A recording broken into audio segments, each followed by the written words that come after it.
Hi everyone, and welcome to our daily Bible reading. Today's Bible reading is from the Gospel according to Luke, chapter 22, verses 24 to 46. We're going to be talking about the disciples argue about greatness. Jesus predicts Peter's denial, supplies for the road, and prayer in the garden.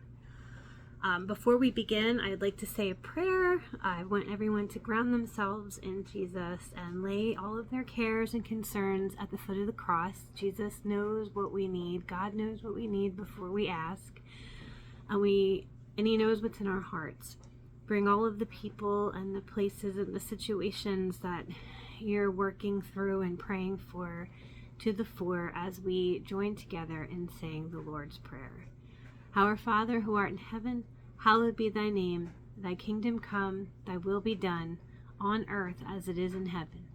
Give us this day our daily bread, and forgive us our trespasses as we forgive those who trespass against us. Lead us not into temptation, but deliver us from evil. For thine is the kingdom, the power, and the glory forever. Amen. All right, so we're going to start reading Luke chapter 22, verse 24. Now there was also a dispute among them as to which of them should be considered the greatest. And he said to them, the kings of the Gentiles exercise lordship over them, and those who exercise authority over them are called benefactors. But not so among you. On the contrary, he who is greatest among you, let him be as the younger, and he who governs as he who serves. For who is greater, he who sits at the table or he who serves? Is it not he who sits at the table? Yet I am among you as the one who serves. But you are those who have continued with me in my trials, and I bestow upon you a kingdom, just as my Father bestowed one upon me, that you may eat and drink at my table in my kingdom, and sit on thrones judging the 12 tribes of Israel. And the Lord said, Simon, Simon, indeed Satan has asked for you, that he may sift you as wheat. But I have prayed for you, that your faith should not fail, and when you have returned to me, strengthen your brethren.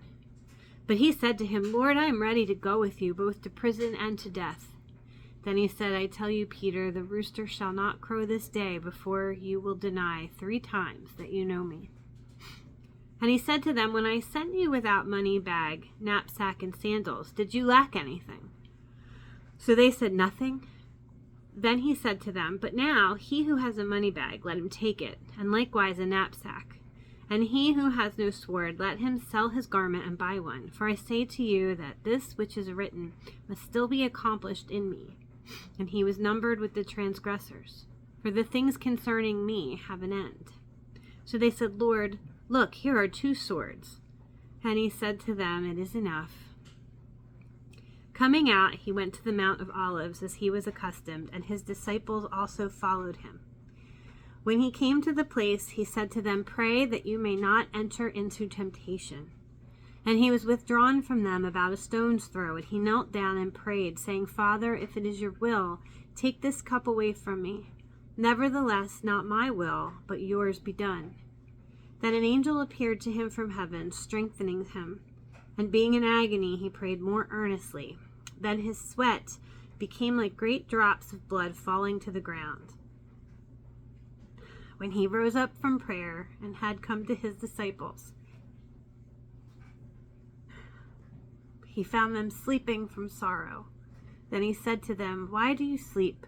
Rise and pray, lest you enter into temptation. Sorry. These parts of the Gospels always just really knock me out. So, once again, we see Jesus, he after he announces that there's the betrayer in their midst, and they're going back and forth as to who could it be, then they start to fight again over who is, the greatest of them all. And it's a common theme amongst them. And it must have been so tiresome, but it seems like on this night, he kind of took pity on them, and he explained to them once again that they're not supposed to be like the benefactors of the Gentiles, right? The ones who are condescending leaders. They are not the benefactors.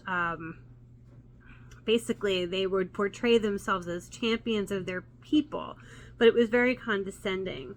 And they were actually ruthless tyrants. And so Jesus tells them that that is not how they should be. It's kind of like, it's time to stop fighting over who's better. But then he, because he does understand that they're looking for that kingdom, and they kind of expect it to happen very soon. And so he does make this promise that,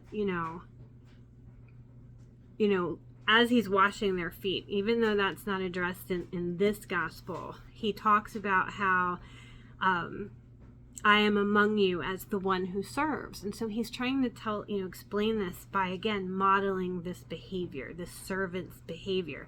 They are sitting at the table, being served by the king.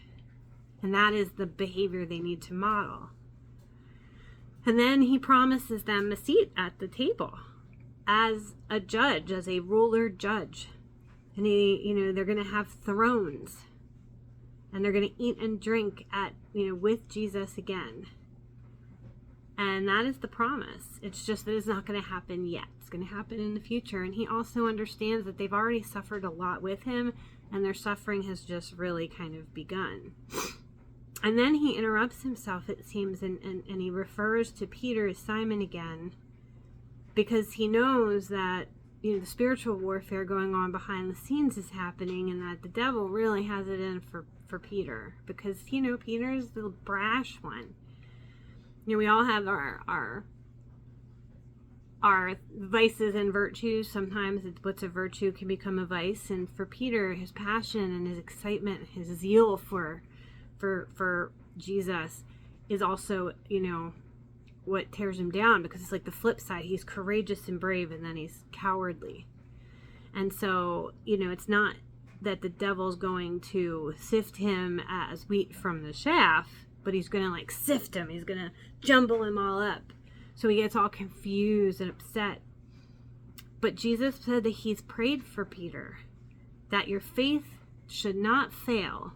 And when you have returned to me, then you'll strengthen your brethren. And this really hits me home too, because I think that that's also a message for all of us. When we're shook up, when we realize that Jesus has been in our corner the whole time, and we get through it and we find our way back, we are empowered then to help the people in our lives, the people that are put into our paths, because that's what God does. He puts those people in our paths after we've suffered and dealt with our own issues.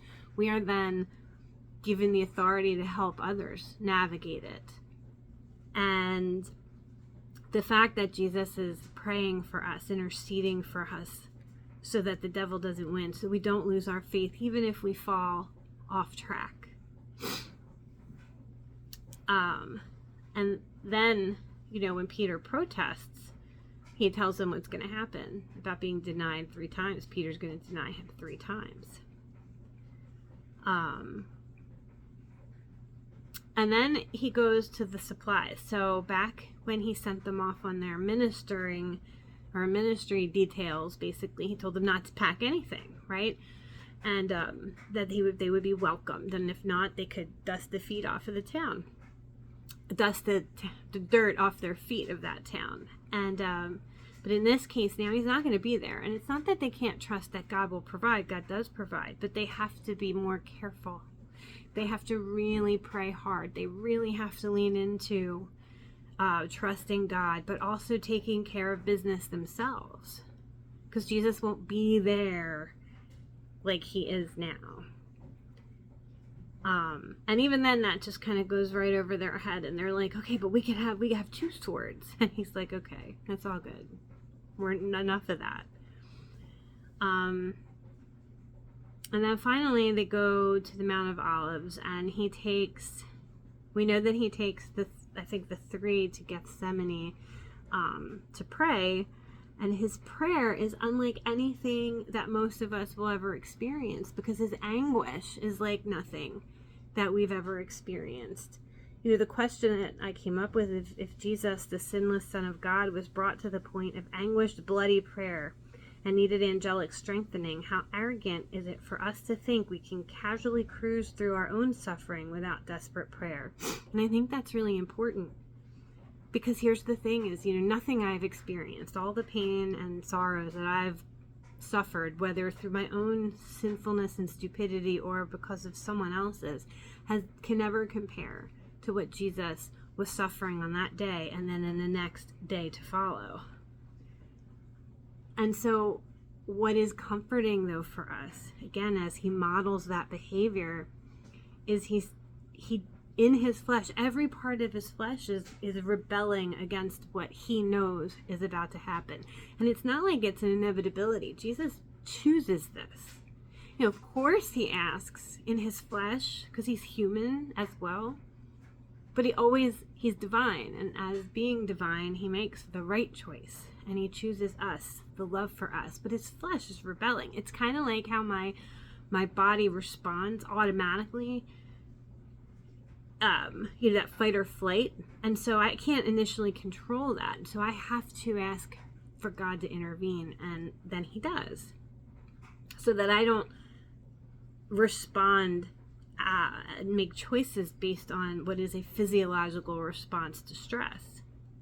So in this case, Jesus is so agonized, but he still says, your will be done, not mine. And in response to that, God sends the angel to minister to him, to strengthen him. And that's what he does for us too. And here we see only one instance of him returning to the apostles who fell asleep. And it's amazing because the stress of the night and the sorrow of the night caused Jesus to pray more fervently, whereas it made the apostles exhausted and sleepy and unprepared for what's about to happen. And I think that it is a really stark image for us. We want to be like Jesus, and we want to be pushed into fervent prayer instead of complacency, instead of depression, instead of sleepiness, right? Just like we should be awake and working when he returns. We need to be in active relationship with God at all times. And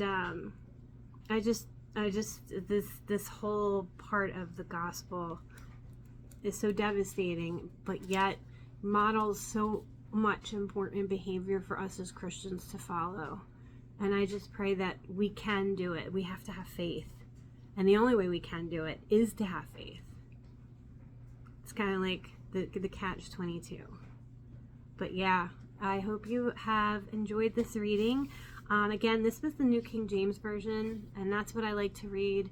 But feel free to follow in whatever version you have. And if you have any ideas or thoughts, please comment. I am not talking because I know anything special. It's just my own thoughts as I'm reading this aloud and studying along with you. So yeah, God bless you all and have a great day.